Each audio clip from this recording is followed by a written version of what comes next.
All right, well, with Ken in his seat and the clock at 6, we'll go ahead and call this one to order with the pledge of allegiance. I pledge allegiance to the flag of the United States of America and to the republic for which it stands, one nation, under God, indivisible, with liberty and justice for all.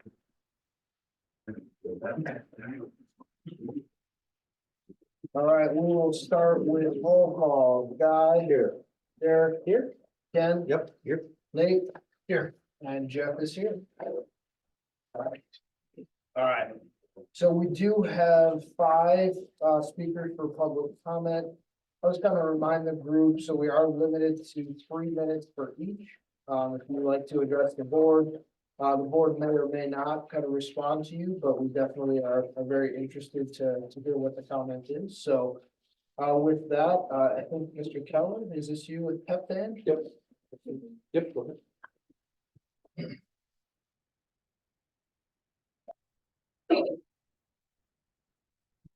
Tonight, we are sharing with you the success so far of our pep band fundraiser. In January, we sent letters to local businesses and organizations asking for sponsorships for the pep band.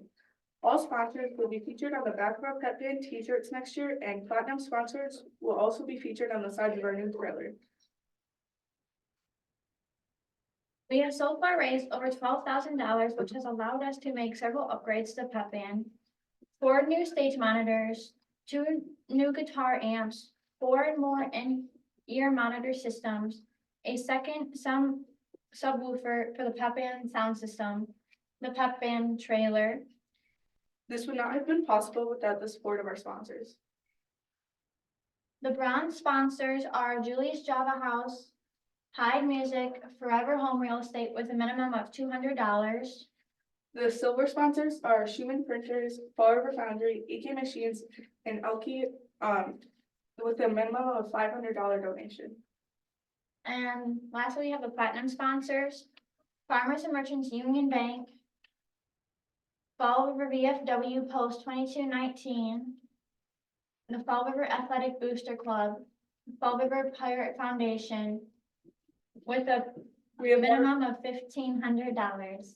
We have already been able to use the trailer and the upgraded pep band sound system to travel to the state wrestling tournament, which we were invited to perform at this year, and of course, Verona to help cheer on our boys basketball team. Thank you. Thank you. Thank you all. That's a great success.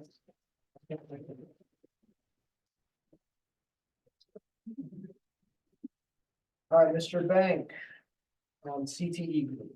So I'm Carl Bank, and for everybody that doesn't know me, most of the board knows me. So I was asked to basically introduce our group for a new nonprofit organization support group for the career and technical education part of the school. Commend the board for bringing back the ag program. When Christine Linder told me that Fall River was going to have an ag program, I was a little befuddled, honestly, because for those of you who don't know, I farmed here my whole life and I know every farmer in the district, and I just couldn't figure out who's going to take any ag classes. Because, you know, ag is not what it used to be, which then Christine explained to me why ag has changed. The technology portion of the school has also changed to facilitate that. And then she asked me to join this group that they were forming in support of that part of the school, and I readily agreed. As we were doing that, forming our group, having our discussions, the Ryans, I'll call them, told me what they were going to do to build the program. And they alluded to possibly at some point in time moving into what I know as the fire station, what everybody else knows as the bus barn, which made little or no sense to me. Putting any money into a building that old is, again, just didn't make much sense to me. So I broached the subject to say, well, why don't we just add on to the existing building that we have? And then I knew that we were potentially talking about a referendum, so it all kind of fell into place. And through those discussions, I think you got the memo that we put together, and I assume they shared it with the board. And so part of that first organizational meetings were walking through the school, or at least that end of the school, which I hadn't been in for probably 40 years. And it hit me when we walked into the shop area, It was really the same shop it was when I was in seventh grade. Other than the hallway that's now gone through it and the division that's been made. And so really, and then they added about 1,000 square feet, as I understand it, back in '99, when they took the front half and gave it to the maintenance department, and now, which is now the wood shop. But as I've been considering this, and considering you guys are going to referendum potentially, it just seemed to make sense to add square footage to the building. And then as I looked at how Fall River has changed in the last 50 years and how our shop has not changed much in the last 50 years, and Guy and I are probably the only two that can attest to this, but 50 years ago, when you looked at what Fall River had, we had the foundry and maybe Schumann's. And now you look at what Fall River has as far as industry. And most of that industry, I would say 90+% of that industry is run by skilled labor. And as I also understand it, about 50% of our graduates go into that. And so my thought is that by expanding that into the school, which I think is needed, it would facilitate and service that group of students, I think, much better moving into the future. So again, just want to thank you guys for, because I know your referendum, you guys had a fairly good idea of what you wanted for your referendum, and this probably changes that a little bit. Jeff tells me that you're probably going to need the money in 2 years. And if Jeff tells me it's a numbers thing, I really never doubt him. So I'm pretty sure that's what's going to be needed. I don't think this portion of it will probably hurt that portion of it. I hope not. But that being said, I understand that we need money to operate probably more than we need money for this, but I think they're both needed. And we are having an open house on the 17th of next month, prior to your meeting, down there. You guys are all invited to come prior to the meeting. If you haven't seen the facilities, you can see what they are and potentially what they could be. So, again, just thank you for considering, our proposal and moving forward. Thank you. Thank you, Carl. All right, Mr. Salisbury. I'm here just to talk about golf a little bit, since that's on it. Golf is a sport that you don't have to be that athletic to enjoy or to be good at. There aren't many sports a whole family can go out and do together. Teaching a kid to golf is teaching an activity that they can do with their friends, family, business associates in the future. It's not just a sport, but it's a lifelong skill and a pastime. You might imagine the high schoolers out on golf carts spinning donuts and whatnot, but no, they have to carry their bag or push it all 18 holes, so they're getting their outdoors, they're getting exercise, and that's real important in this day and age where everyone wants to be on their phone playing video games.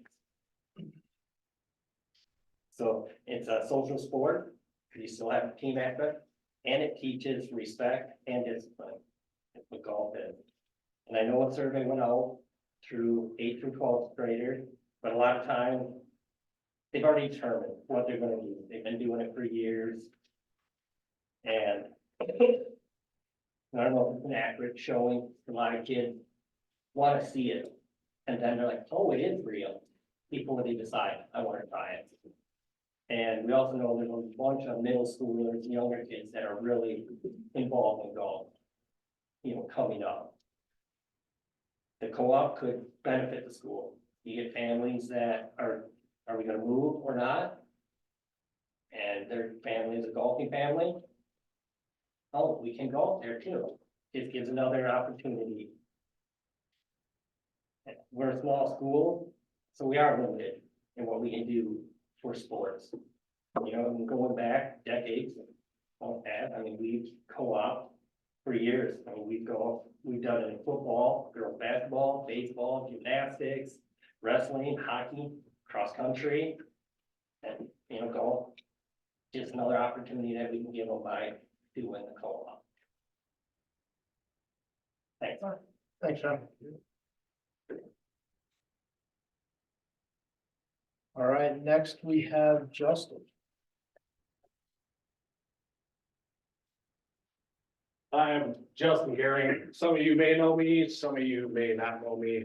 Honestly, was planning on coming here just to show some support for John, but we ended up with something happening last night that caused a little bit of concern for, I guess, me, my family, and some of our parents. So, I guess it wasn't yesterday, it was the day before.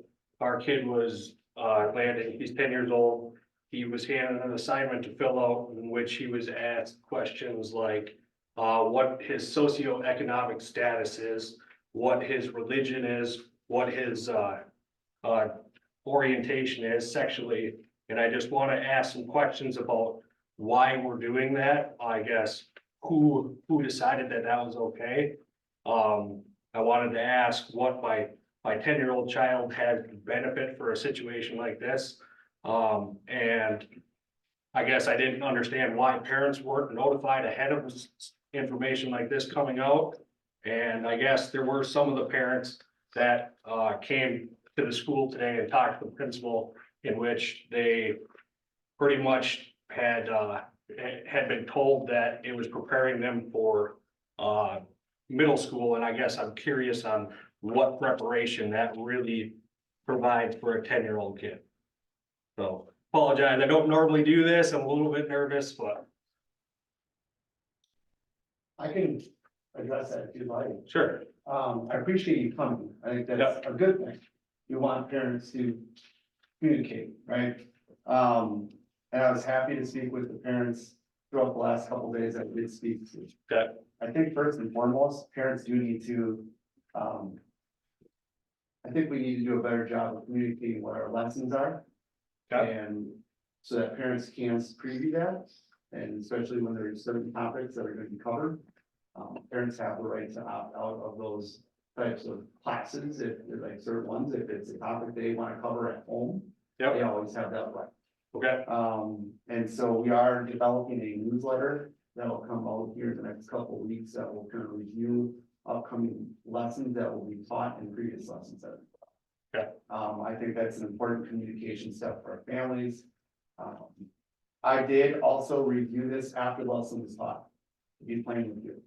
I had a good conversation with our counselor, yesterday, where it was brought to my attention. Yep. And then also today. Okay. I think what we're trying to do, and the Wisconsin state standards, as far as the counselor curriculum goes, that's a lot of what self-awareness is. And I think we have to teach, you know, we're trying to teach around what the state is giving us to teach around, to make them self-aware of themselves and their belief system, so that they can also recognize who they are, so that they can also recognize that we're not all gonna be the same. Well, so that when they do get to that middle, I think what she's trying to do is prepare them for school, though, and the fact that to have that understanding of, I go back to treat others the way you want to be treated. That's kind of how I want me to boil it down to a really small thing. That's what I boil that down to for middle schoolers. Recognize that you and I may have different likes, dislikes, things about us and our backgrounds, but I can respect you. And Yeah. that we can respect one another, but still have those differences. I do think my understanding of the sheet, and my understanding was, some of it was talked about in classes, was kind of that boilerplate front page of that worksheet, was more the essence of the lesson, where most of that was the focus of the class. But the back side of that had some of those things on there, Correct. were optional, individualized. It's my understanding that they could answer if they wanted to, but they didn't have to share everything what they didn't want to, and could bring home. I understand your concern of age and the timing of that. And I think that was a conversation that I'm gonna continue to have, is when and how do we have these conversations? And at what level is that appropriate? However, I do think we have a responsibility as a school to prepare them for, all the way through high school, of that self-awareness of how do we respect one another in a community that's, you know, it is Fall River, but there is diversity. And I Um, understand. and so I understand the concern that was brought to me, and that's kind of how I handled it. over the past 2 days. And I see some, folks that I know I contacted, and I do appreciate that, because it helps me to then navigate through that so that we can hear our community, where some of our communities at, so that we can better address that. I appreciate you sharing that information. There's obviously still some concern about where I've seen this whole situation lead to at other school districts, Right. and that is ultimately where my main concern lies in a situation like this, right? We, And I'll be upfront. One of the parents who came to me was very concerned about the CRT type curriculum. correct? And that is not a curriculum that we have adopted in public. Okay. Not in close. Okay. Or philosophy.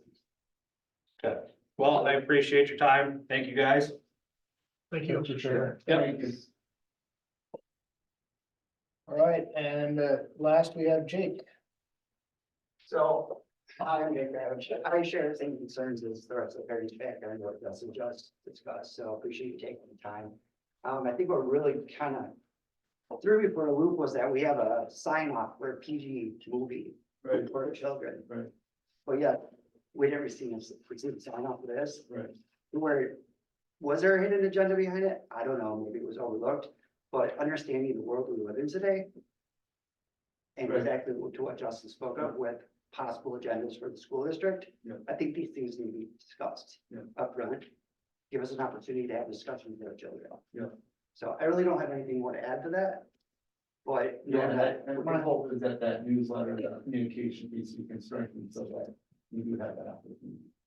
Okay, Yeah, thank you. you're welcome. Thank you. I know we're behind the pillars, but just to Justin and Jake, thanks for bringing it to the board. I do appreciate it. Just to let you know, Ryan did send the board an email right after kind of it happened to inform us and kind of let us know what had happened and what he was doing about it. But I do appreciate you bringing it to us as well, just to make sure everybody's on the same page. So, thank you both. All right, well, that is it for public comment today. All right, student council, what everybody came here to see. Yeah. You're on the hook now.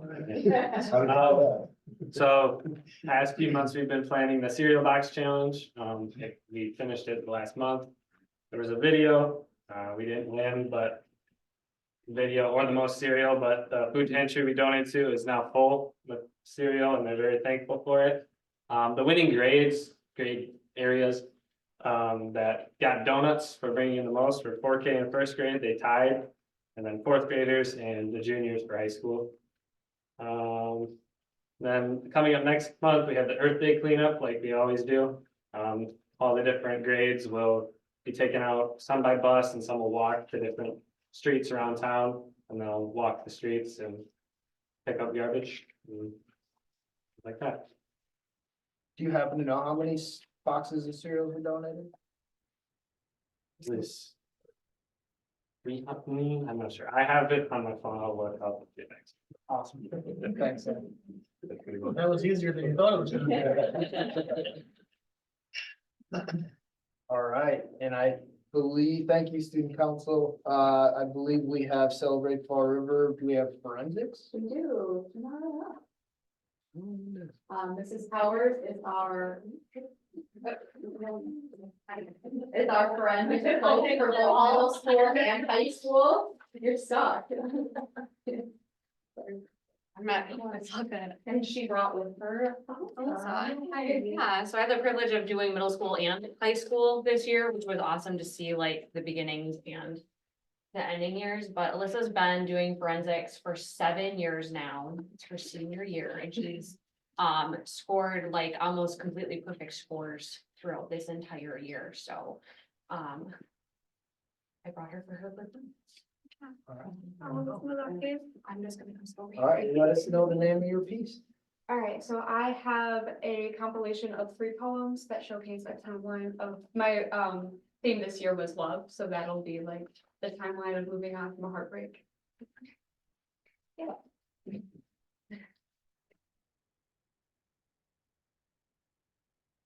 Change, growth, and movement are natural experiences. Everyone knows the experience of putting on a childhood shirt to realize it doesn't fit anymore, or catching up with an old friend to realize life took you two in completely different directions.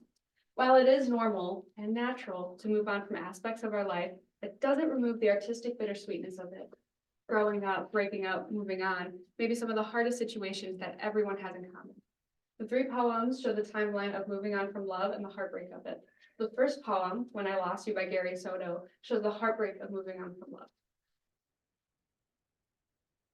I wrote in my diary all about you.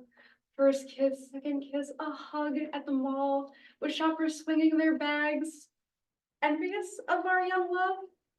Each time I wrote, I had to unlock the diary with a little key. And I wrote in a rainbow of colors, pink of flowers, baby blue of skies, black of tornadoes, and gold of what we were worth. And then the colors changed when I lost you. Now I'm the color of a bruise, and you're faded yellow, color of lies. The second poem, In Blackwater Woods by Mary Oliver, shows the acceptance of moving on from heartbreak. Look, the trees are turning their own bodies into pillars of light, are giving off the rich fragrance of cinnamon and fulfillment. The long tapers of cattails are bursting and floating away over the blue shoulders of the ponds, and every pond, no matter what its name is nameless now. Every year, everything I've ever learned in my lifetime leads back to this. The fires and the black rivers of loss, whose other side is salvation, whose meaning none of us will ever know. To live in this world, you must be able to do 3 things. To love what is mortal, to hold it against your bones, knowing your own life depends on it. And when the time comes to let it go, to let it go. The third and final poem, Still Here by Maria Goda, shows the recovery of moving on from love. Poetry because I'm here. Poetry because you're not. Poetry because there's a white dress in my closet with the tags still on. Poetry because sometimes white is black and wrong is right, is left, and you left me. Poetry because it's been 8 months and I still can't write my way out of it. I can't writer's block you. So now my heart beatboxes like it's time to retire, like it fell out of the ring, same as my finger. Jab, crotch, jab to the ribs, see it grasp to the ropes, gas the heart can hardly pump. It's broke, and it's expensive, but there is no giving up. For the listless love dove gets up gasping, gives it one last uno dose, the old 1-2. Too late. It lies there, scattered, red ink bleeding through the page. And there's a poem in there somewhere. Poetry because sometimes my heart still hurts so bad that it's all I can do to get off the floor. Poetry because sometimes I feel so empty you could yell down my throat and hear an echo. My ribcage aches with the grief of this heavy waiting, but my love for you is light and free verse. I loved you. I loved you in slant rhymes and sonnets, in 5:75 a.m. phone calls, in every context, breakdown, line break, in every breath between words. I loved you, breathless. The time you called my writing stupid, the night you left me sobbing at the grocery store, slammed doors to my face, and all the days you ignored me. That part's not a metaphor. Poetry because I gave you everything I had. You had me jab, cross, hook, line, and sinker. I gave you everything. And this is how I take it back. Because you are not how my story ends. You are not calling off the seconds to an 8 count down and out with your vow to have and chokehold. I do not submit. Strike left unmatched. If my words burn, the next chapter is lit. Because I'm here. I'm still here. The fighter is rising in my chest. And it's about to make a comeback. Thank you. Thank you.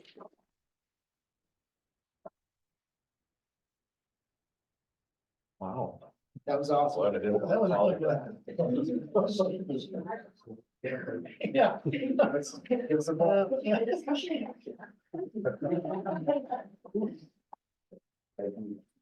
The total cereal boxes was 376. Thank you. We did the senior class now. Ay, ay, ay. Five. It is more than that. Oh, goodness. I only got a couple months left. Gotta pick at you when I can. All right, well, we will move on. As a friendly reminder, anybody that came for public comment or to hear Sam, open door, you guys are welcome to stay. We'd love to hear you, but you're also welcome to move on to other activities if you were really just here for Sam. All right, so the meeting minutes were in our packet for the meeting of the 21st. Do we have any question or discussions about those? If not, I will take a motion to approve. I'll give you a motion, Jeff, to approve the meeting minutes from last month. We have a motion by Ken. Do I have a second? I'll second it, Jim. Second by Guy. All those in favor, vote aye. Aye. All those opposed? All right. We will now receive a treasurer's report. On your summary sheet, you'll see the percentages from last year, this year, really similar. It's been that way all year. We've been pretty much on track to where we were last year. Last year, you remember there was a deficit and shared with the finance committee that we are expecting that same kind of thing again this year. Maybe not as high a deficit as last year. We think we've done some things to bring that back a little bit closer to even, but there's still, we are expecting that we are in a deficit. Part of that has led to the discussion that the finance committee and the board have had, kind of looking into our future, but we at least can see the numbers for right now where we are. Any questions for Mr. Brook? All right, hearing none, I will take a motion to accept the treasurer's report. I'll make a motion to approve the treasurer's report. A motion by Derek. Do I have a second? I'll second. I'll second it, Jim. Ben's quick today. Yep. Any other further discussion? All right, all those in favor, vote aye. Aye. All those opposed. All right, also in our packet was the detail for payroll and vouchers. Let's see if I can do this better this time. I will make a motion to accept payroll for March 29th through April 15, vouchers 425,778 through 425,934 and 2023,00348 through 2023,00402, in the amount of $315,586.96. Do I have a second? I'll second that. We have the motion by Jeff, seconded by Nate. All those in favor, vote aye. Aye. All those opposed. All right, we will move on to gifts and donations. Okay, so the Booster Club donated a tent and a foldable bench for track this year. Elizabeth and Mariah already discussed the band donations. Some we've already acknowledged at the board meetings. Some additions were the Pirate Foundation, Elke Construction, and the Fall River VFW. And then DPI grant was given to the robotics part of there. You know what the robotics grant was? How much it was? Yeah. I would have to look that up, I'm not sure. 4,500. Approximately. Thank you. I've heard great things about that program. All right, any questions on gifts and donations? We will move on to finance committee. You guys want to share what we talked about the other night? Yeah, I can give it a go. So, you know, first and foremost, we received an update on the Baird model. And a couple different things. So updating the data, based on actuals. Also, as we've talked about in previous meetings, we've talked about different amounts for a potential operating referendum. And so we saw a couple different models on kind of what that would look like.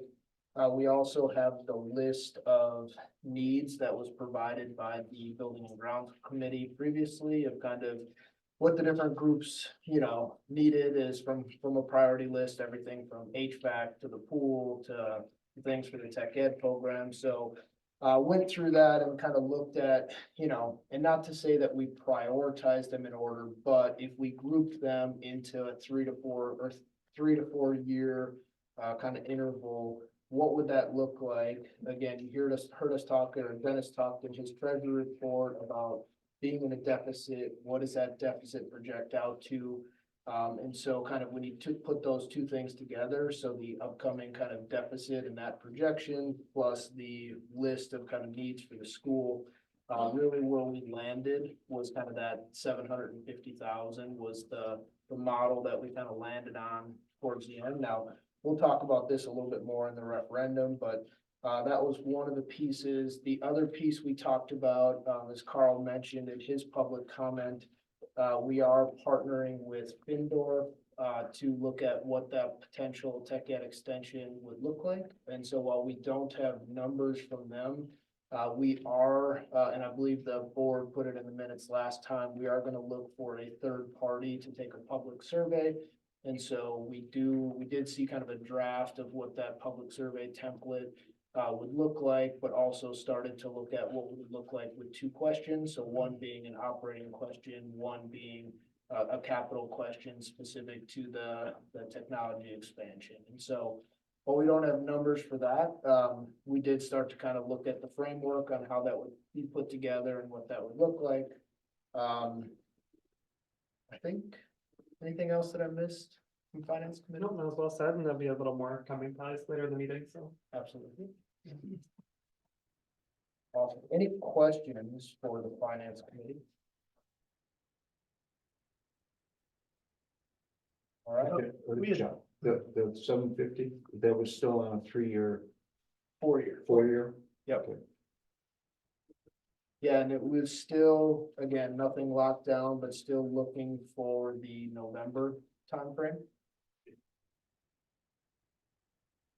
We'll probably talk about it more in referendum, Yeah. that independent survey, that's working with Findorf on that, or are we Yeah. going to do that on our own? The Findor people would be working with the third-party groups, Full Perceptions. Yes. So they've worked a lot in the past, and we had a call with them this week, and they know each other. They were all on the call together. The design, the architect from PRA who works with Findor. They're very used to each other, know how to work with each other, so they sound like they are in sync with each other. They work together. And then for the policy committee? Yeah. So Let's we give it met, a go. we met tonight. There was only one new policy that came up. Most of them were revisions, some of them very small revisions. There's a cover sheet that's really well done, and I have to say, like, that's like one of the more proud projects, and like the whole process is like now it's become more regular, and Dennis will give you credit to Andrea with your work in preparing it, so thank you. And it'll be hopefully just really basic things to read through for next month. Also, first read next month of that packet you have that there right now. Okay. So this is still not first read will be Correct. next month, so we'll take this home. And That way you have an opportunity to read through it before you approve first reading. gentlemen, nights and weekends. Like I said, most of it is just very small wording, so shouldn't take too long. Awesome. You can convert this to books, I can listen to it on the way to work. There you go. I'll record that for you tomorrow. Thank you, I appreciate that. Thank you, Andrea. Take out, just, take the day off and just read the recording, please. You battle all All right, and I'm sorry, do we need a motion to accept committee reports? Okay, with no further discussion on finance or policy, we will move on to a winter activity report. I'm gonna go ahead and do that. Brock is going on vacation this week. You had all of the summaries in your packets, so I know you all wanna be here all night, but I'm not gonna go through and read them to you. What I do wanna point out, if you get over to, the award winners, we had several of our students achieve, all conference acknowledgement or winning. But then I also want to acknowledge specifically, Olivia Feets is going to be playing on the WBCA All-Star team for the girls, so that is huge.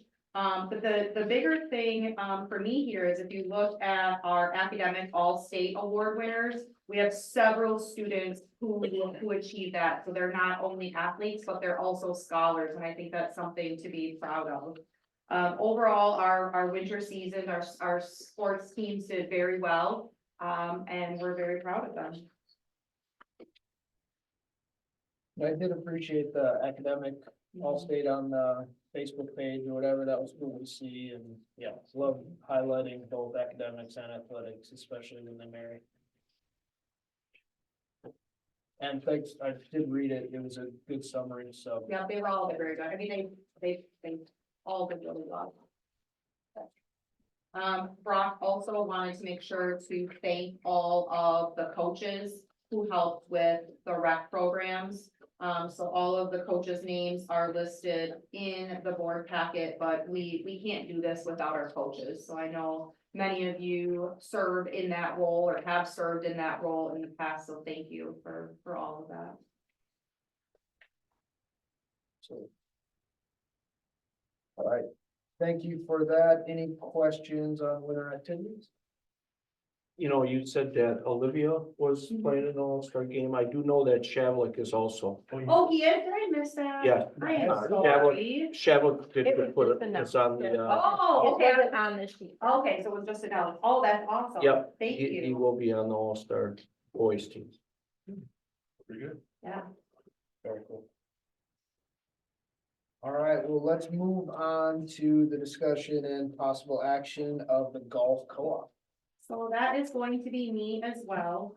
When we look at the co-op for sports, there's always three main things we have to look at. We have to look at, what are our transportation costs going to end up being? In talking and working with Mr. Anderson, all of those numbers are laid out there for you.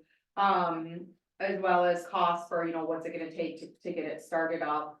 We also have to look at what is our overall transportation going to be. One thing that we talked about with that is with transportation, we do currently have the capability to transport students to meets. So Mr. Anderson would work that out with Columbus. And we would be able to take care of that, but transportation to practices, wherever those might be, would more than likely end up falling on the students' parents or guardians to be able to get them to practice.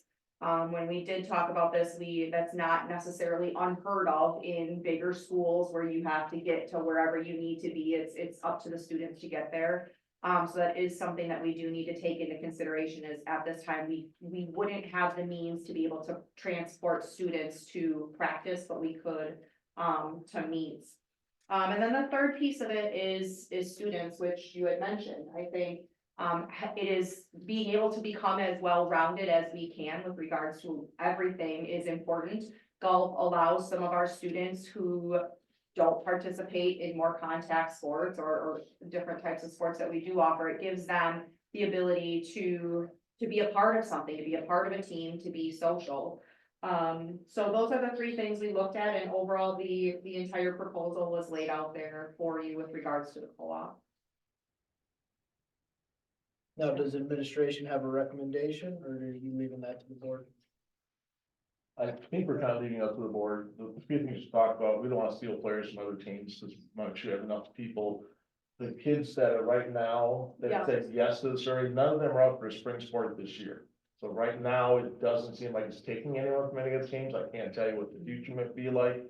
But there's no kids right now that they would leave one team to join golf. So that makes it easier right now. The cost, you can see that there's an estimate there. We really think this is kind of up to the board. If you think we want to add the sport, could it add kids to our district? Possibly. If we don't do it, could we lose kids? Possibly. But you can see what the cost might be, and the transportation, we just don't have enough vehicles or drivers daily. That is a hurdle that we have to try to overcome. We talked to our insurance company and they understand that's not that unusual, kids getting themselves into practice where that happens to be. Is something you'd have to work out with the parents to figure out how to make that work, so. But just like everything else you do, we gotta talk to people and see how can we make this work. If you wanna do it, we'll figure out a way to do it. So these financial projections here anticipate driving to practice or no? No, the numbers down below is more anticipated, if we just transport to, meets. Needs. Right. And this is just for the current boys, girls is in the fall, right? So that could be Yeah. higher cost if there were girls to go out. Is this just for boys projection? When Brock sent out a survey, he sent it out to everyone, and we had 3 students originally respond to the survey that they were interested in. Now we're down to 2. Even Columbus only has one girl up for golf, since they don't have enough girls golf team in the fall, she competes with the boys in the spring. So if we did have a girl who wanted to join golf, he would join the other girl from Columbus, there'd be 2 of them, but still not enough to do a fall team. They'd still probably compete with the boys unless it grew enough for between the 2 to have a fall girls golf. And golf is a lifetime sport, right? I mean, we just went on family vacation last summer, and my kids all went out golfing and I stayed home. So, I mean, it's, you know, I'm not a golfer. Yeah, yes. So I mean, you can see the positives, but there's also, you know, there are some hurdles that we'll have to try to figure out. And then do we pay for, or do we provide, equipment, or do they provide their own equipment? That comes from Columbus, I believe. I know there's a Columbus golf bag that they would get, Mhm. because they have golf bags.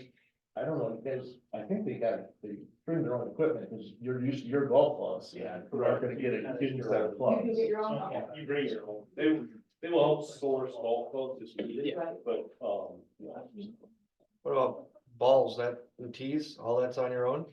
I believe they have enough booster donations that they get golf balls from, I think PK Machine and wherever golf balls, they get stuff like that. Dennis, when you talked about the insurance for parents or even the high school kids driving themselves, did that increase or is it We nothing? talked to our insurance broker, he said that this is not a liability, you just have to work with the parents. So that you aren't putting, let's say, 3 16-year-olds in the car, driving off to practice, it's the parents' responsibility. If you do choose to have parents drive the kids there. But we would talk to the parents to see if the kids are interested, how can we make this work? Just, we don't have a vehicle or a driver for the daily, because they're all on routes, especially in the spring.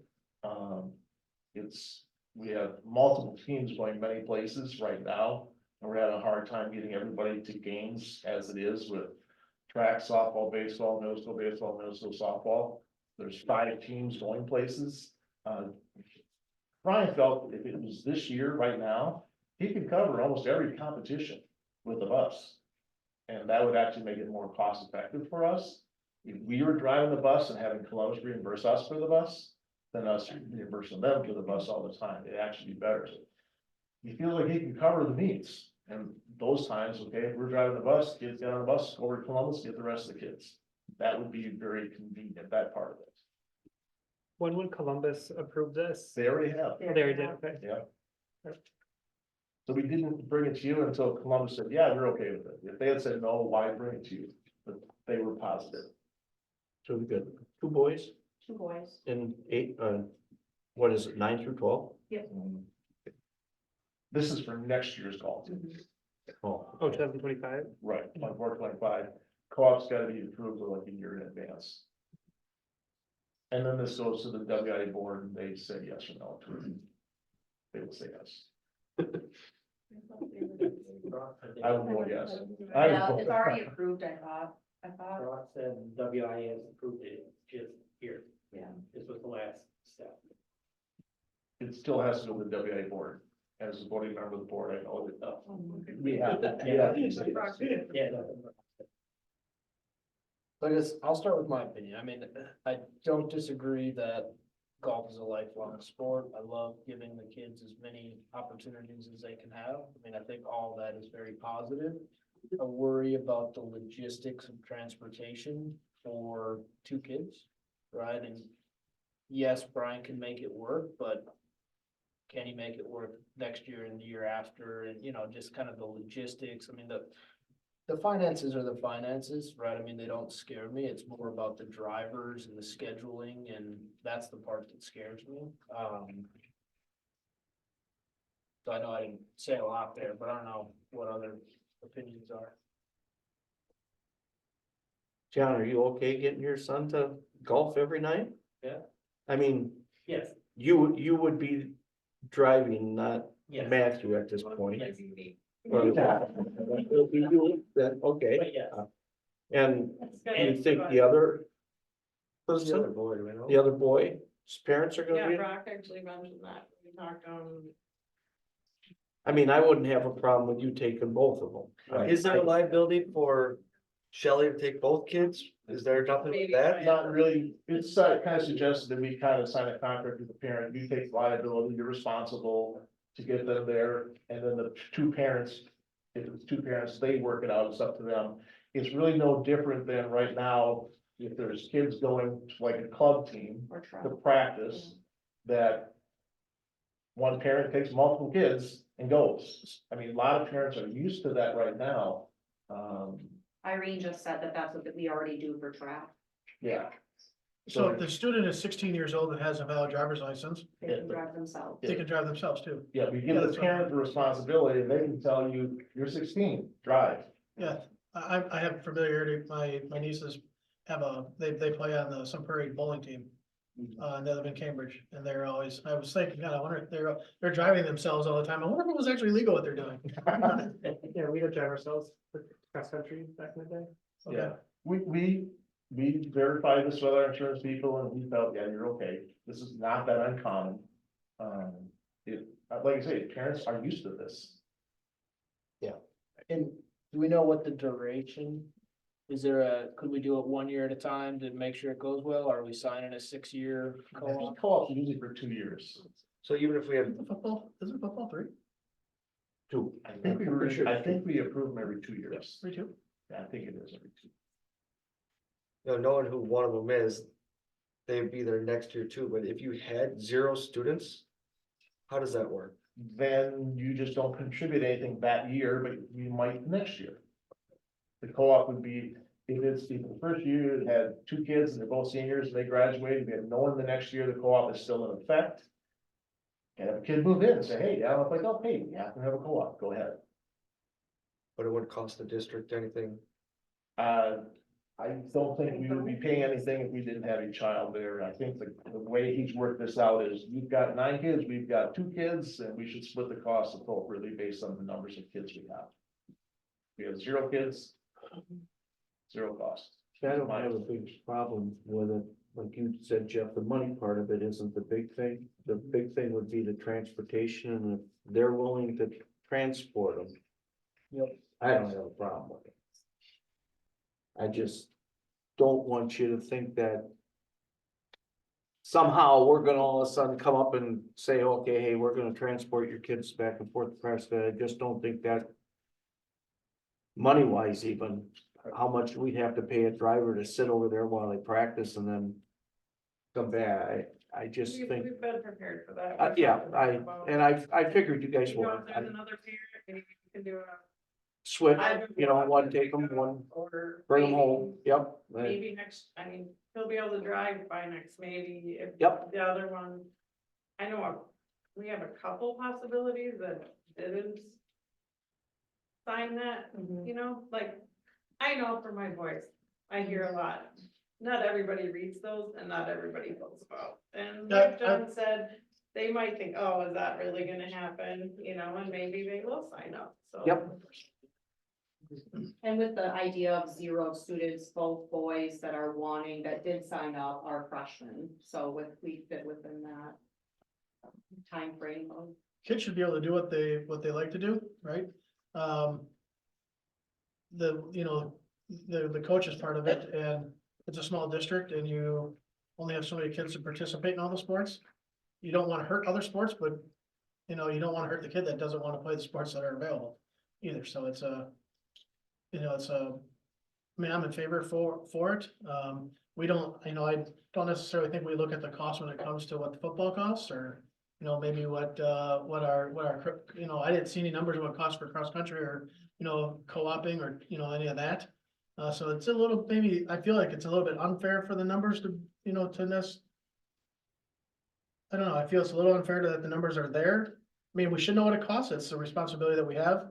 But really, what does it cost if, you know, if students don't get to do what they wanna do? For So a new again, it's co-op, more- I think you need to see the cost. An existing co-op, we probably don't, but this is new. This is new, okay, and that's a good point, Dennis, thank you. I just think, it goes back to the referendum that's potentially coming up and everything else, it's a success plan, not a, you know, it's not a referendum, it's not it's for success, and I think this just, gives us another feather in our cap of things that we're able to do for our kids in a smaller district. Whether it's FFA or tech ed or golf. And for kids to show off their many different talents, because we do have a lot of great kids.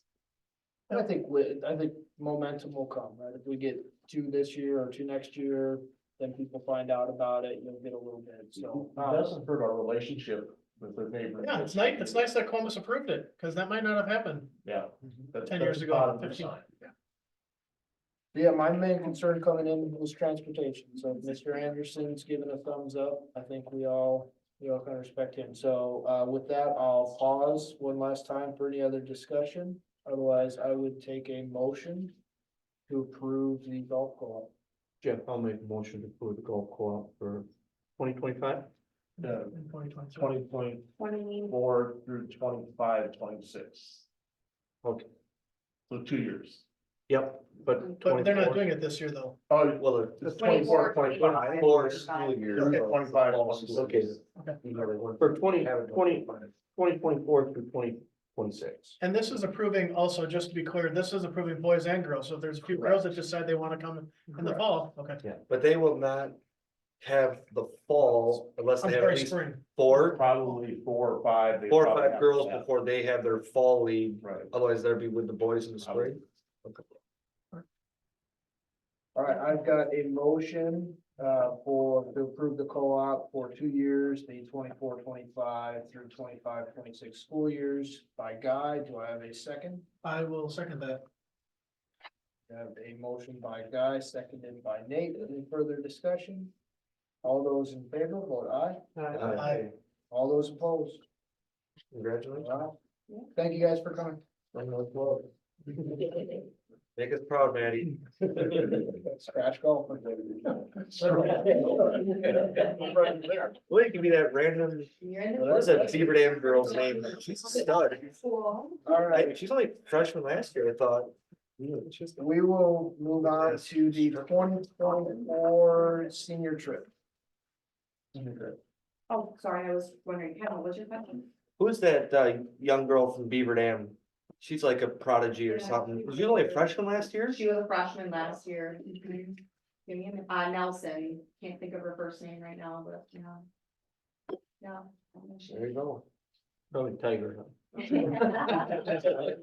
Yeah, that's right. But she was a senior, Stricker's daughter, so next year she'll win. I'd see her golf. She's really good. All right, Dr. Treptow, tell us about this trip. They are looking to go to Devil's Lake State Park, so they're looking to go May 22nd. Mr. Book, Mr. Anderson, Ms. Ferrari would be our chaperones. All of the costs for the trip would come out of their, account that they have built up. Mr. Anderson would be driving, they would leave in the morning and be back by the end of the day. Really? That's where they wanna go. It's warm and Was it a sunny. unanimous Oh, yeah. vote, Sam? I think someone. That's the warm majority. vote, Yeah, You guys are gonna be back by like 3 o'clock? five, Five. five. Aren't kids- senior trips typically like 9, 10 o'clock at night? Yeah, depends where you go. There's a bunch of fun here. Hey, that sounds like fun to me. I mean, Hiking all day. Some go out of state and are gone for a whole week or so. but We're gonna get a little buddy for Olivia or somebody that's gonna like cart her around, cause she's not walking that far. She can sit in the water, get a paddleboard or a kayak. All right, Well, Sam wants it, I guess. any questions or discussions other than the time they'll get home about the senior trips? All right, with that, I will take a motion to approve. I'll make a motion to approve the senior trip. Motion by Nate, do I have a second? I'll second the senior trip. Second by Derek, all those in favor, vote aye. All those opposed. All right, before we look through these, I did want to just ask the question, why do Start College Now applications need to be approved by the board? It's a great question. Is it because of the money that goes into Yeah, it? Cause we're Did paying we for it. pay for it? Okay. The college credits? Sweet. Well, I'm very supportive, of the concept, but, you guys want to go ahead and present the topic? So we have several Start College Now applications for our students for next year. I went through them. The courses are all courses that either we don't offer or they're students who have exceeded what we do have to offer for our electives and are looking to move forward as fast as they can with their college credits. Any students that we think might not be able to handle the workload? There's one elect, no, I'm just kidding. Hey, now. No, not at all. They're all capable. Awesome. All right, any questions? Not about Alexa. I said I'd rather have the district pay for it than me. It's smart. All right, I will take a motion to approve the multiple Start College Now applications we were just reviewed. I'll make a motion to approve the Start College new applications. I'll second it, yeah. All right, we have a motion by Nate and a second by Guy. All those in favor, vote aye. Aye. All those opposed. All right, PTO payout for our two principals and Mr. Burke. Based on our contracts, we can turn in 5 PTO days as specified in the contracts and as in your notices. We're all asking to turn in 5 PTO days. Any questions or discussion? All right, I will take a motion to approve. I'll put a motion to approve their PTO payouts. All right, motion by Ken, do I have a second? I'll second that. Seconded by Derek. All those in favor, vote aye. All those opposed. All right, looks like we have some summer help. Yeah, traditionally, we've asked the board to hire mostly students to help out in summer, and Jake Hartman has asked for 100 hours, is it? 100 hours of probably one student helping out for 100 hours over the summer, so it's not an everyday, all day, but it really helps getting all of the Chromebooks wiped, set for next year, and just speeds up the whole process, so we're ready when the kids come back in the fall. It's also a really good experience for the kids who are really involved in technology, who enjoy that kind of thing, and he likely be one of his helpers that he has as a student aide during the day, and so he'll kind of know who's a good helper and someone who wants to be involved in the summer. Plus then, Mr. Anderson's asked between 2 and 4 summer custodial workers, which we've had in the past. It'll probably depend on how many people apply and how many people look like they would be good candidates. About 15 hours a week, and he estimates that about 400 total hours. We've done this in the past, and it's a good work experience for kids also. And you have students who are taking more pride in their building because they're helping take care of the building and make it look good. So that's their proposal for both of them together. All right, any questions about the summer custodial or tech workers? All right, with that, I will take a motion to approve. I'll make a motion to hire summer custodial and tech workers. All right, we have a motion by Guy. Do I have a second? I'll second it, Jeff. Seconded by Ken. All those in favor, vote aye. Aye. All those opposed. All right, let's talk discussion and possible action on a potential referendum. Nathan, do you want to start with maybe what we did with Pindorf and PRA the other day that we walked through, so they have a better idea of what we've done so far with these groups? Yeah, absolutely. PRA is the architectural firm. They had a representative there, Molly, her name was. Pindorf had a representative, Aaron and Erica. Aaron is the director of construction for basically the school projects that take place. He oversees the projects. Erica is, she is a real talent. What her job is actually is she gathers information from the districts that she works with, and right now, obviously working with us. She gets a gauge of what our needs are. She comes to the school and just gets to basically kind of an open interview. As we talk, she takes notes and writes things down, and what her job is to communicate with school perceptions. School perceptions being the people that are going to do our survey. She communicates with school perceptions. They come up with a survey, obviously that makes sense to the district, to administration, to the school board, and to the community. And with that, they try to, get as many answers as possible so that they can, create a relationship between the community and the district. So yeah, it was 2 weeks, it was 2 weeks ago, 1 week ago, Tuesday. We walked the area, the areas down in the tech ed room, went through, the rooms and everything that we're kind of looking for, what our needs are. What our strengths are as far as in the community, what our strengths are here at school. And, basically gave them a tour and a layout of what we're looking to do and what we want to do. They also, at that time, thought it would be a good idea to come back to the school and to give basically an analysis on what our school is, where it is, and where we need it to go. So roofing, HVAC, plumbing, our pool, all sorts of different things, windows. And so it's going to take the school as it is now, the additions that we put on, and then try to marry them together. So what are those costs? We all kind of sat around in the buildings and grounds meeting, talked about what we thought our cost was, but without having that professional opinion from someone like Pindorf, it's sometimes you can overvalue it or you can undervalue it. We want to get as accurate of a reading as possible of what it's going to cost to take care of it. Not only do the addition, but then to upgrade the facilities around the addition so that in 2 years, we're not looking to go back for a referendum because our HVAC or our chiller or, whatever it may be, went bad.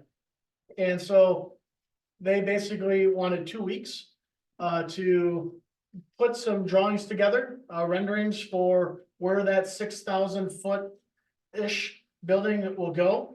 And then to come back and meet with Mr. Anderson and get a tour of the entire facility. We are meeting next week, Wednesday, actually, at 9 a.m., 9 to 11. And from there, they'll give us a pretty good layout of what they think we can do. And then also the feedback on what it's going to cost to update the school and how many years it will take to update the school. We won't make all the updates at once, but it'll have a hit list of your number 1 item and maybe the 50th most important item on that list. And so I'm really looking forward to the meeting on Wednesday. I think Pindorf, getting started, I think I can share, very impressive. They certainly, Erica being the not necessarily social media director, but just a presence of trying to get as much information to the community in a positive way so that we can get a referendum passed. her job is basically to sell it to the community, that this is really needed. And here are the questions, answer them as is. And then as the community starts to vote in a positive direction, obviously Findorf and the architect obviously get to work. So there's a lot of legwork that she does that really isn't paid for up front. We would make that payment on the backside.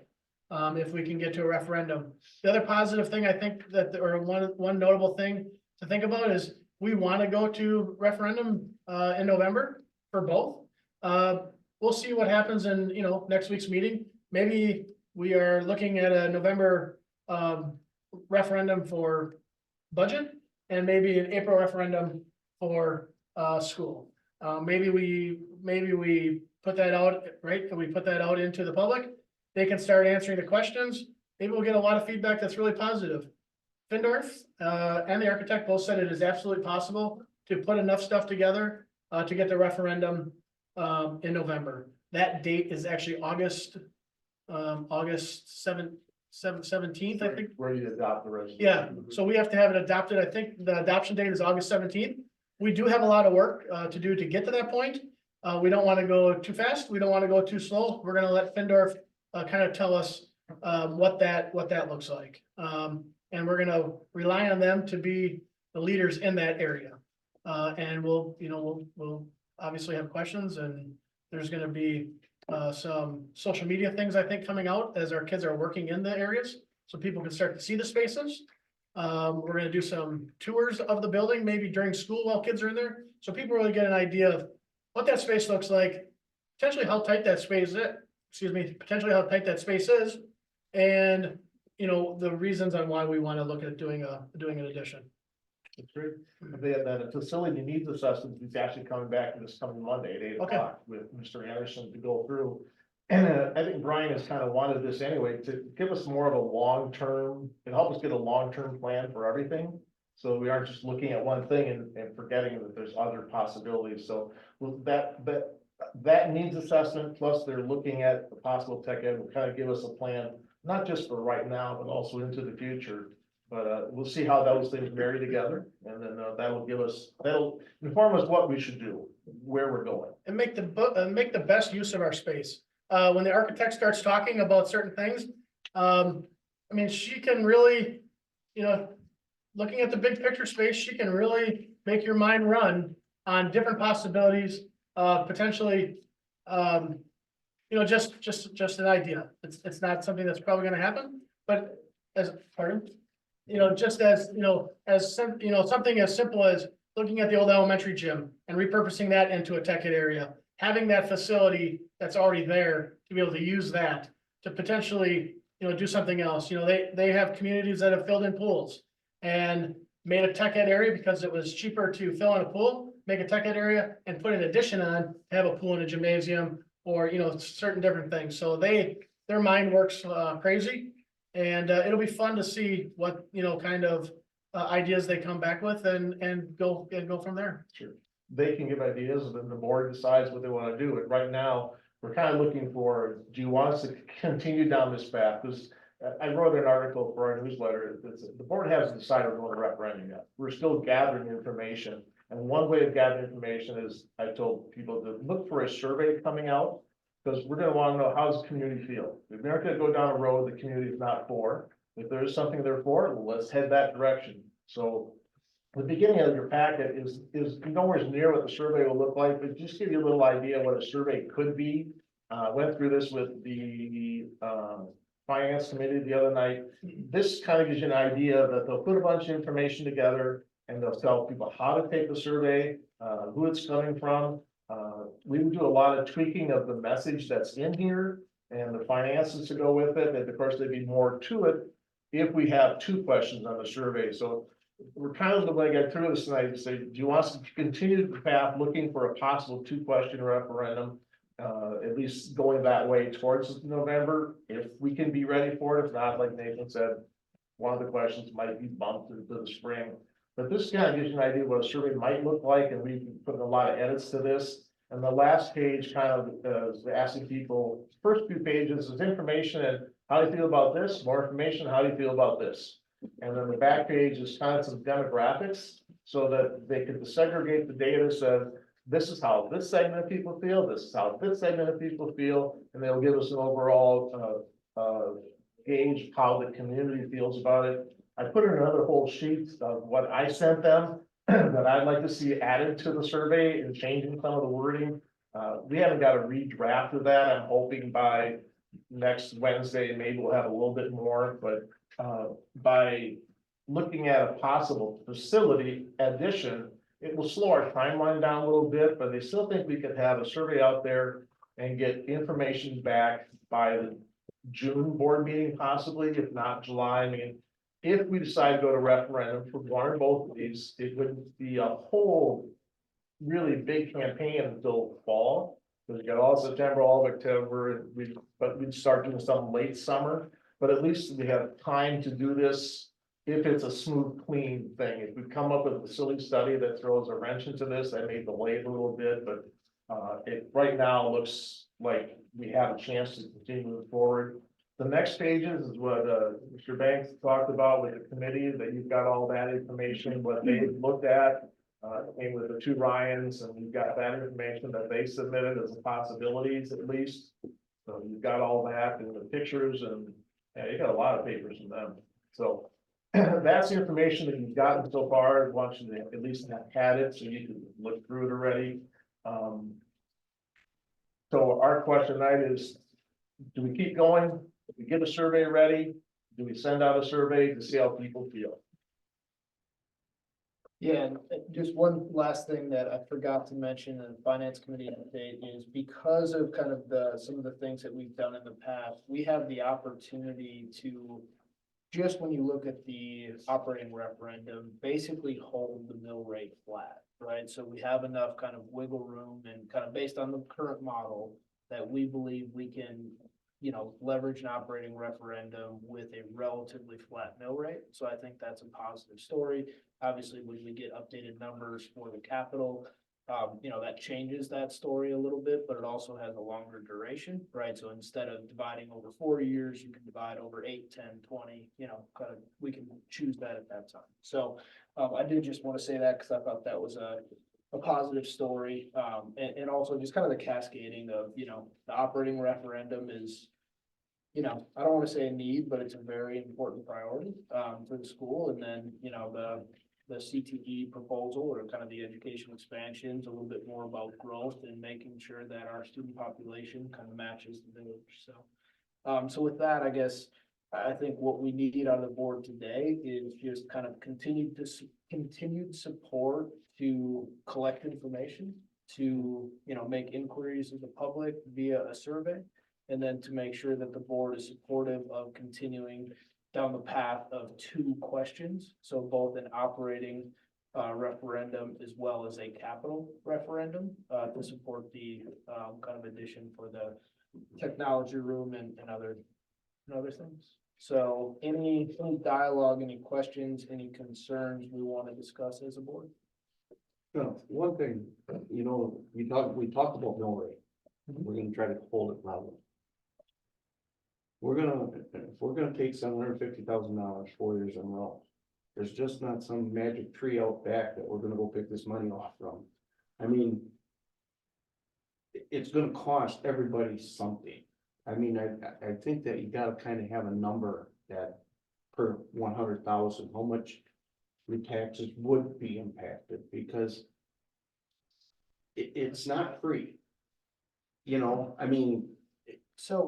But that's what a mill rate by definition kind of normalizes against property value. Yeah. So for every for every $1,000 of property value, let's say your mill rate is 6.8, right? So you owe $6.80. And so, so if you owe a $200,000 house, you're gonna pay $1,350, or whatever that number is, right? And the reason that you can say, right, I know nothing is free, but with additional taxes coming from business, with property values going up, mill rate is kind of that normalized. Now, it could be that your property went up 20%, and so your taxes are gonna go up. But, I do think a mill rate is a good way to talk about things as kind of a normalized, adjusted, look at everything even. Now, will your taxes go up? Probably, but so will your property values, right? And they'll probably go up less proportionate or. No, I agree with you there. I agree with you that, you know, but we also that. Well, the mill rate's gonna stay the same.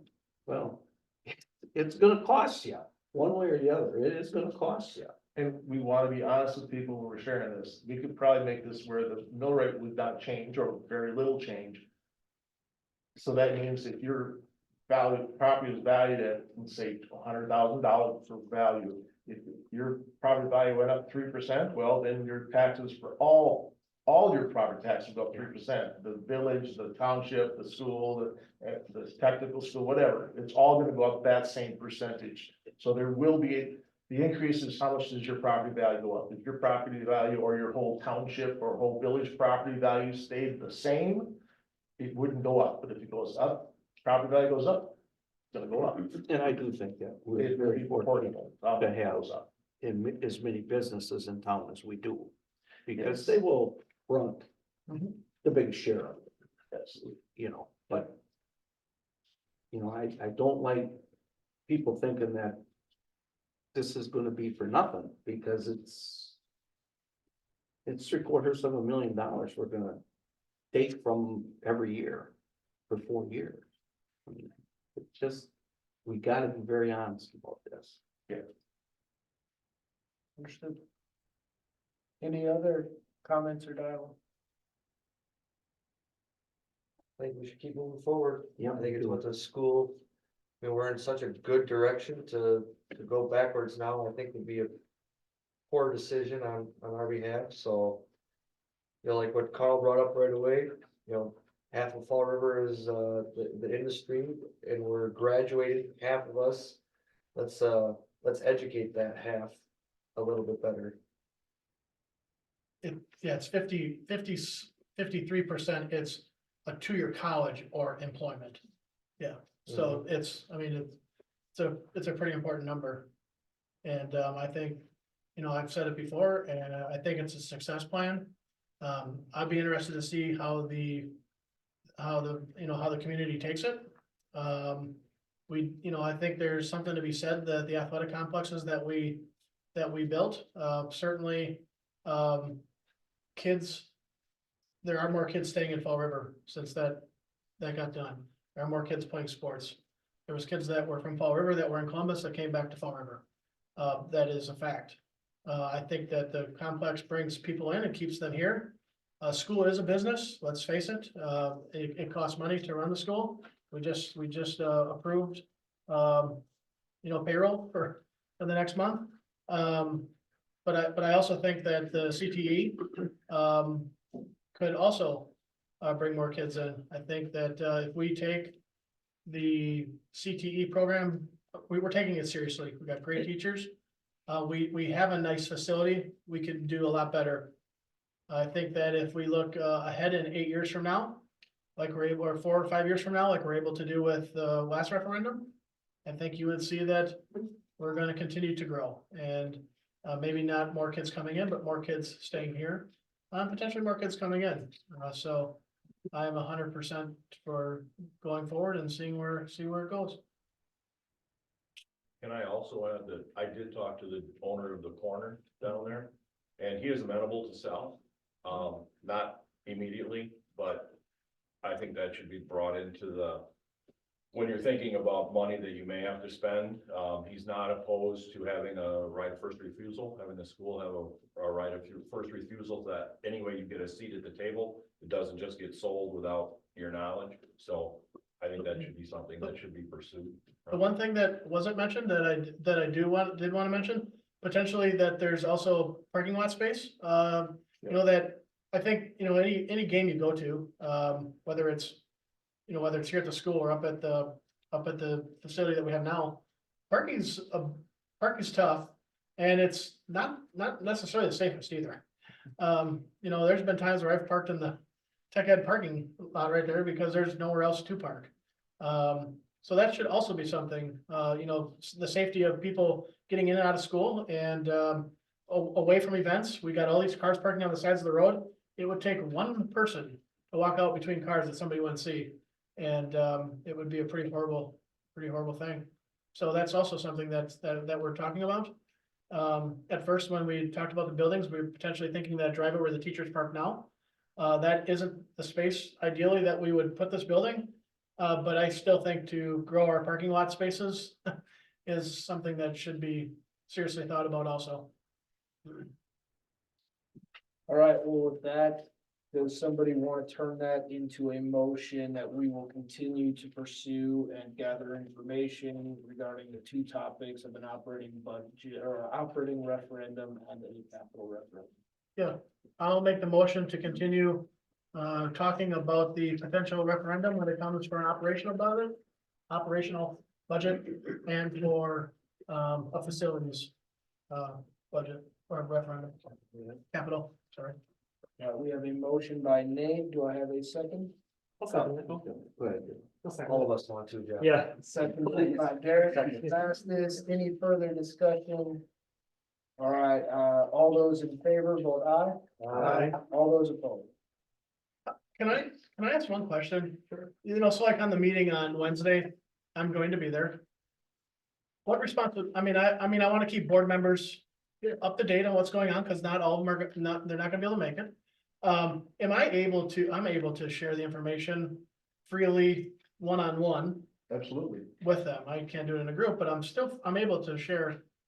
I've called Kenny, and because he had questions and stuff, I just don't want to be I don't want to be in a gray area. You want to be a walking forum. Yep, that's exactly it. Yep. So it's purely, here's the information we got. I want to pass the information on. Yep, that's exactly it. It Okay.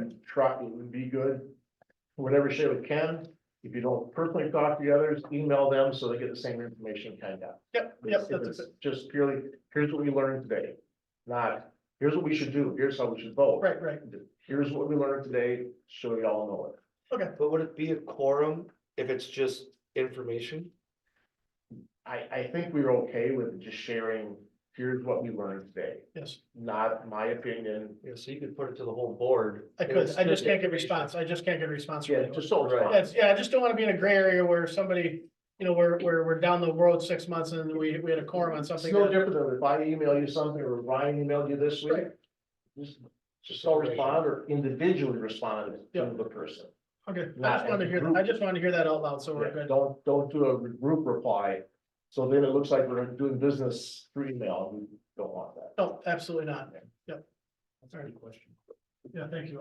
Because it's a hard, Yeah. I talked to you about it. I told you I was excited about what's coming. I've told Ken, I was excited about, some of the things that are coming. There's nothing wrong with that. I just want to be able to hear that out loud. And so we're on the same page. All right, well, we will then move on to the last section, which is district reports. We will, Ryan, looks like he's ready. Yeah, I'm ready to go. So, is Matthew still here? So actually, I have Logan this month. Chris Ducott, helps organize, and I want to thank her and recognize her, the Americanism essay contest. And several Miss Ernie's students participated, and Logan was presented with a certificate for participation. And I think he should feel good about the work he completed and taking on that extra duty of writing that and taking the time to do that. And we congratulated him in front of the class, showed his hand, and presented him the certificate. So he should feel proud of his work on that essay. I also, again, want to thank Chris Ducott and Miss Ernie for allowing him to participate, because I think that's a great opportunity. This month, we have forward testing coming up starting tomorrow, ending next Friday. I want to thank Amy Liebenthal, Mr. Hartman, and also my 3rd through 5th grade teachers, and really all my staff. Anytime you have testing, your schedules change. Things just get a little different. So I want to appreciate, work that people have done to prepare us for the testing, and then their flexibility during that time, because it does change our schedule a little bit, and that flexibility is important. I think the kids will do a great job. I think we're prepared. Today we had our flapjack breakfast, our traditional, I think it's like 20+ years running now. Mr. Doolittle and Mrs. Buzzle did a great job. I also want to thank Mrs. Litherland for allowing us to use her kitchen today and her ovens. I thought, I was there briefly this morning during the cooking. We had a lot of community involvement, a lot of parents. And that's great to see. I think it went off very well. And unfortunately, I was not able to eat pancakes this morning though. Tomorrow, we have 4K screening all day, so that's how I've been spending my day. I want to thank the 4K team, Mrs. Ebner, Mrs. Weddig, Lisa Roach, Sue Benz in the front office, Nicole Black, our speech teacher who's involved. There's a lot of people that it takes to get 4K screening day done and ready to go. And I want to thank them for that. I think right now I counted on our registration sheet, a total of 26 students attending tomorrow. Then we always get a few more after.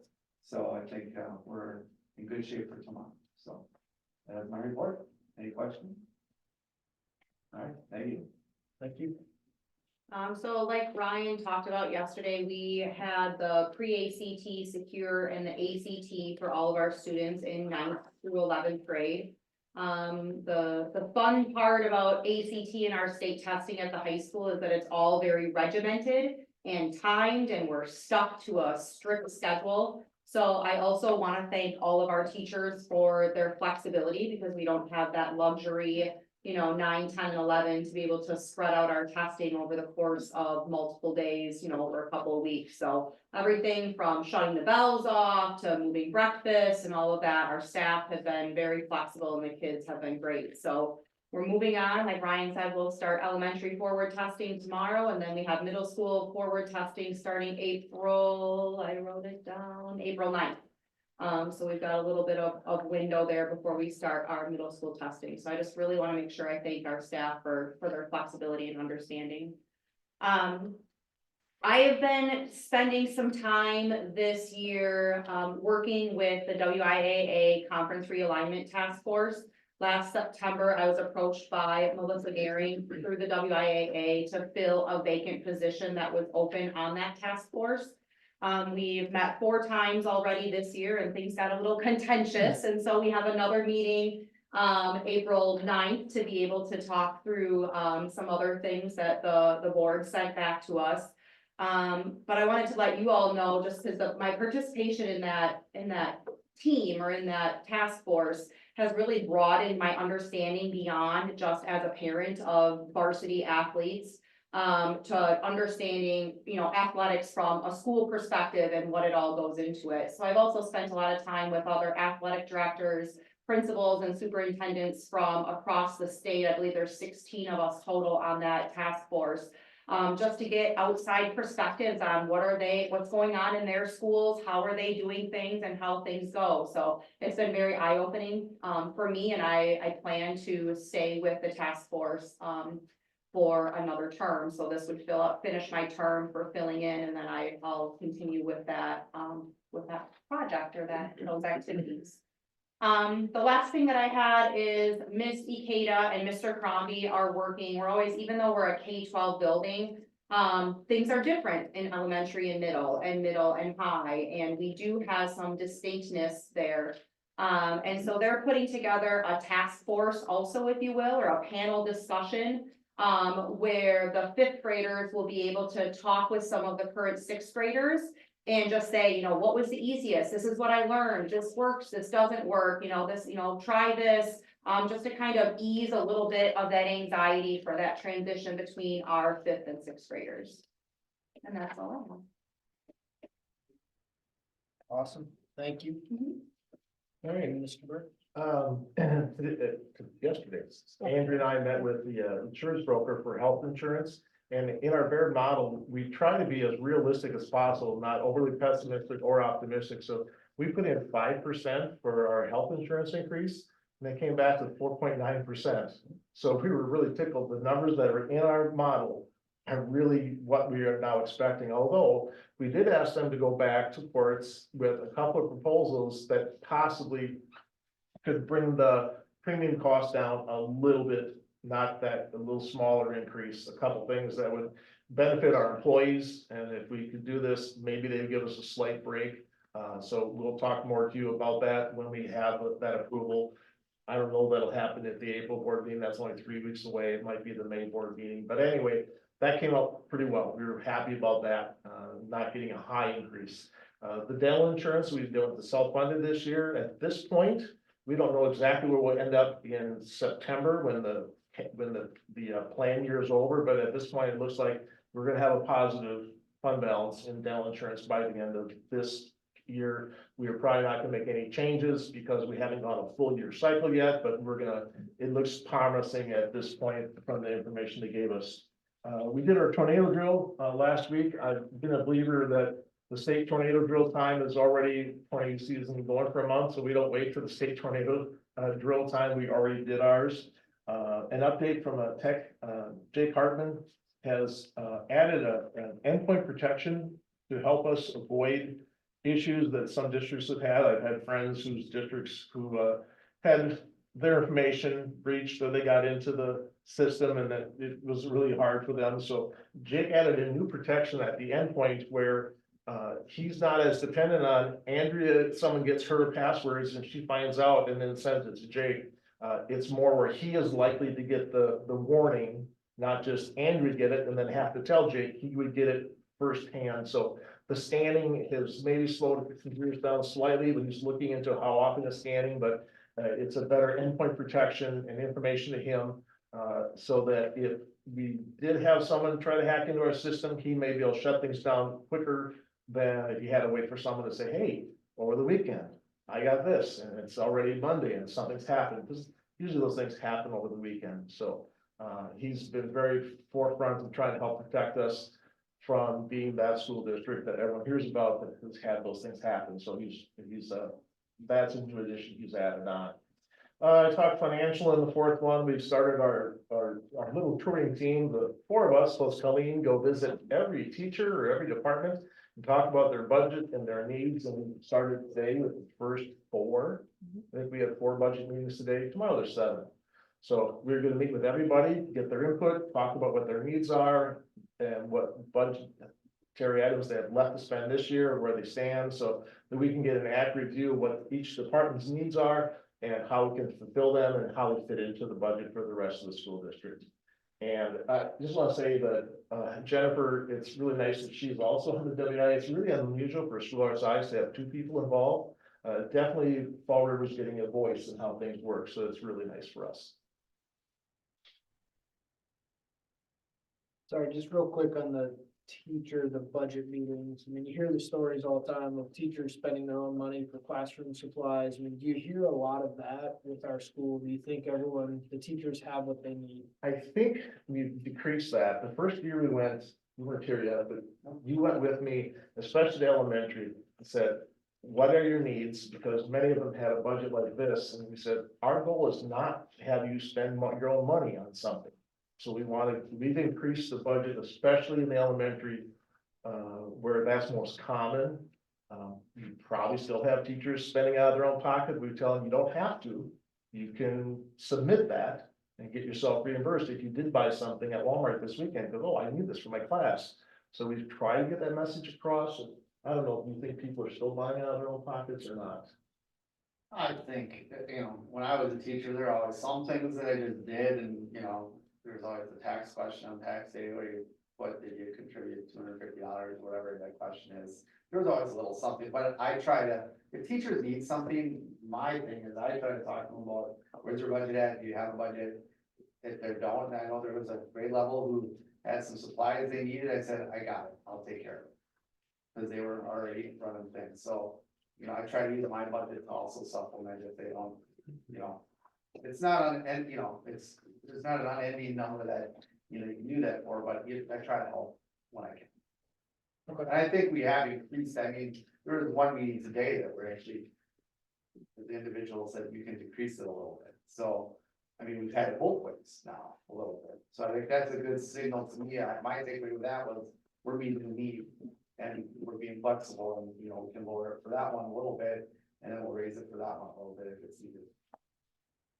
I guess my perspective, I'd hate to hear that they feel like they can't do basic supplies, or they would need to go out of their own pocket. So as long as that's the mentality coming into it, right, I'd love to have the conversation, like, if it's a need, let's talk about it, the need at this level, if we can't figure out where to get that couple $100 or whatever it is, so. I think the PPO does really well. They're helping amazing. out too, so. They get a lot of extra stuff. Yeah, I mean, some of the supplies we just put in the DRC, and, you know, there was a donation earlier this year, I mean, we give that too, and that's nice. But there are things that teachers need, I try to be as flexible as I can find, it, so they need support, I can support them too. You can tell by the donations, we have a lot of people, like the parent organizations, others that are helping out, but we've tried to get the message across, don't spend your own money, you don't have to. But I hope it's gotten across, if it hasn't, I'd like to know who, and we could make sure they understand that we want a district to support this, whatever their needs are, and we can evaluate what a need is from a want. Awesome. I appreciate it. Thank you. Any questions for Mr. Burr or our two principals?